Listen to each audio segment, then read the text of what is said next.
Alright, so let's get into the 1930s now.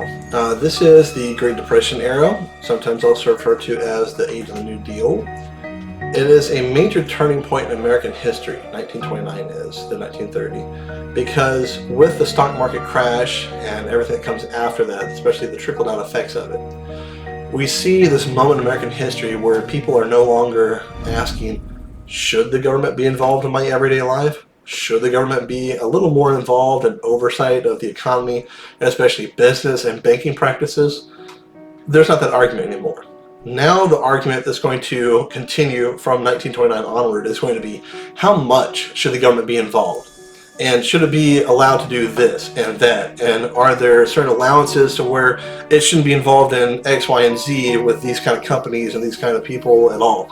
And that's a very powerful argument, because now that really, if you listen to the campaigns that happened ever since, that's one of the biggest features, especially for domestic policy, meaning what happens here in America, is how much should the government be involved? And when should it not? Because it also creates a lot of Supreme Court case issues as well. So the 1920s have a lot of long-term causes that lead to this Great Depression. We have a problem with the agricultural output, they're just producing too much. We have industrial output, they're producing too much. Cheaper prices are great and all for consumers, don't get me wrong, but there is a certain point, there's a little tipping point to where companies are simply making too much. And then you compound all that with a high tariff price. And you may be thinking, well, what does that matter? We don't want like German goods or British goods being sold in America. We want them to buy American goods, right? Sort of. The problem is that in the 20th century, we have created this interdependence among the major economies. And we see it a lot more today because we have a lot more knowledge and awareness because of the internet. But even in the 1920s and 30s, America could produce a lot of stuff. So much stuff that there was no way just the American population could actually purchase everything, especially at a manufacturer-suggested retail price. That wasn't going to happen. So when we create a tariff, it's kind of anticipated that other countries that it affects, they're probably going to, and I would say justly, pass a tariff on us. And at the end of the 1920s, we have one of the highest tariffs in American history, I think actually the highest as well, the Holly Smoot tariff. And we're talking just exorbitant prices.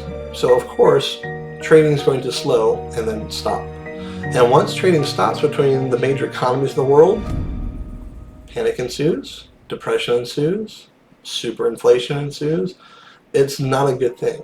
And some of the European countries that we'll get into in the next part of this for the foreign policy of the 1930s, they come out of the Great Depression while we're entering it, because they're already feeling the effects of those massive tariffs and a lack of trade and a lack of logistical capabilities for basic infrastructure in their own countries, because they're war-torn from World War I. So a lot of these countries actually, if they make up their own new economic systems and political systems, for better or for worse, mostly for worse. And their kind of command economies develop out of this movement to really set the stage for World War II. And some of the problems never really resolved by the end of the First World War in 1919. So we'll get into the long-term causes of the Great Depression in this unit. What I think is really interesting is taking a look at the short-term causes. So everyone knows Black Tuesday, I would assume. If you've listened a little bit in your high school class or in your junior high class, you should have a pretty good idea that the stock market crashed and fell like almost 12% in one day. And that's devastating, sure. Don't get me wrong. But there was some stuff going on in that weekend as well, and the month before it also. So on Friday of October 25th, there was this down in the Dow. You know, we're talking like it's crashed about 11% or so. And that is because the day before, on October 24th, that would be Black Thursday, sometimes called by some historians, the Dow is opening around like 305 or so, and it's dropping really fast.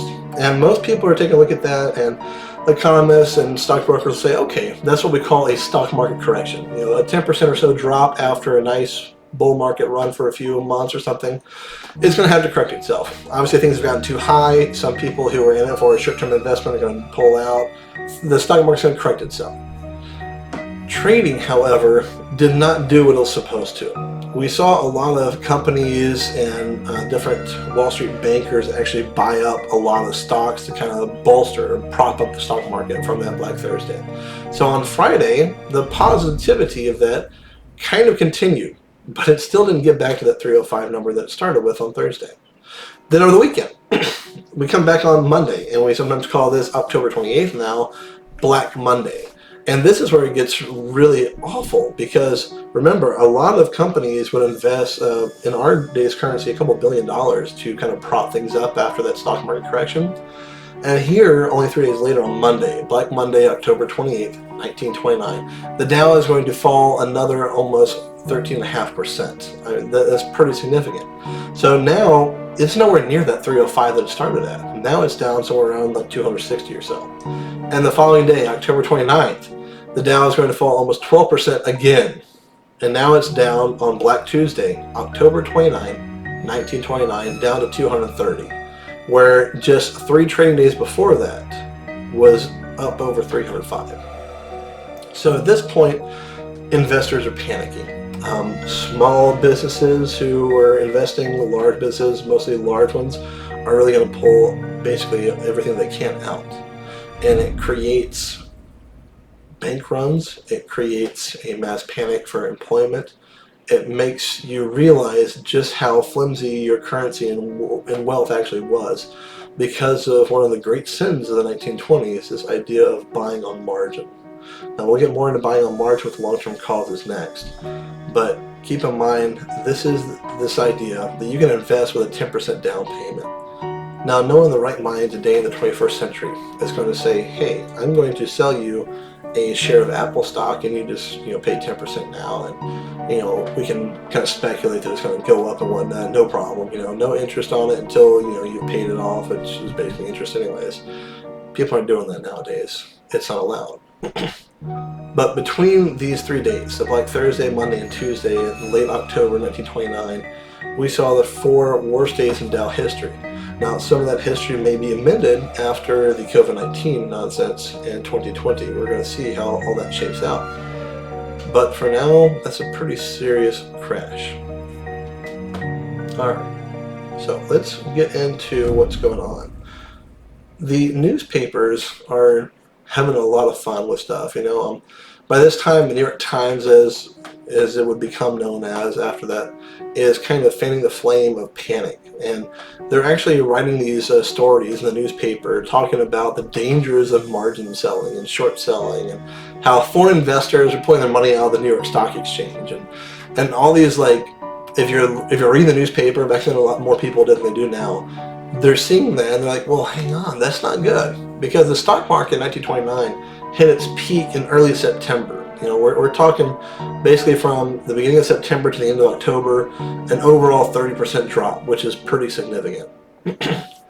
So we're seeing this mass hysteria kind of fanned on by newspapers, and it's only going to get worse, because then other newspapers also are going to start hopping in. Like the Washington Post actually has a headline, this is before Black Thursday, mind you, that actually reads, "Huge selling wave creates near panic as stocks collapse." And the New York Times the same day is titling their newspaper, "Prices of stocks crash in heavy liquidation." It almost reminds you of the yellow journalism at the turn of the 20th century, right? It's a lot of panic ensued by just titles. And those who don't really understand how the stock market works is going to read that, and of course they're going to have a little red flag kind of pop up, and they're wondering what's going on. You see, the buying on margin was allowing people to over speculate, because since around 1922 when the stock market had really taken off, we're talking about a 20% gain every year. So that's pretty substantial. And because of those pretty substantial and pretty solid gains for the better part of 7+ years, people kind of felt, okay, it's going to keep going up. This is the new economy. This is the new wealth creation right here. You got to invest. That becomes a problem. So when the stock market crashes, much like in 2020, very recent for a lot of people, and back in 2009 with the Great Recession, it's not as if the entire country loses its wealth instantaneously. It's not like that. There's plenty of millions of people nowadays in the 21st century who most certainly did lose a lot of wealth. But in 1929, remember, it's still the upper echelons, the upper middle class, especially the elite, who are actually investing. They're the ones who saw a lot of their wealth liquidate before their eyes. And for the new wealth class, that could be pretty devastating to them.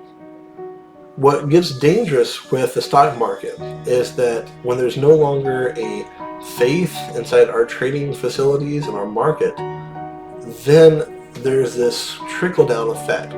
If you've heard of trickle-down economics, this is trickle-down depression. It's much like we see in what's going on in 2020, a very contemporary issue. We have a lot of people out of work because, well, the government shut down the places. And back then, it wasn't necessarily the government shut down, but it was de facto, it shut down because the bank doesn't have any money. And when you run to the bank and you say, hey, I want my money back, because you have your little paper receipt saying, hey, I've put X, Y, and Z amount of money in your bank, I'd like it back. They don't actually have the hard currency on them, because they too were involved in some pretty lucrative and pretty dangerous investments. So banks are insolvent and they got no money. And of course, if you're trying to get your money back from a bank that's already broke, it doesn't work. And then another adage, if you think about it, when was the last time you got hired by a poor person? It doesn't really happen, like hardly ever, and unless it's like a startup company or something. And if you're unable to get a job, or you're unable to keep a job, you're going to go and try to get a job elsewhere. That's what we do in 20th century America. The problem is, a lot of companies who are dependent on the banks, they don't have any kind of backing anymore. So we start seeing people who don't have a gainful employment, they're evicted from their homes or apartments. And we start seeing people who have the buying and credit issue. You own all this furniture because you're trying to look like you're part of the upper middle class when you're really part of the lower middle class or so, and you can't afford your monthly payments. Well, the bank can take it. It's kind of a harsh reality of capitalism. And for better or for worse, here's how it works. If you are on your next to last payment, especially 1929, of a car, and you don't make it, the bank can come and take it.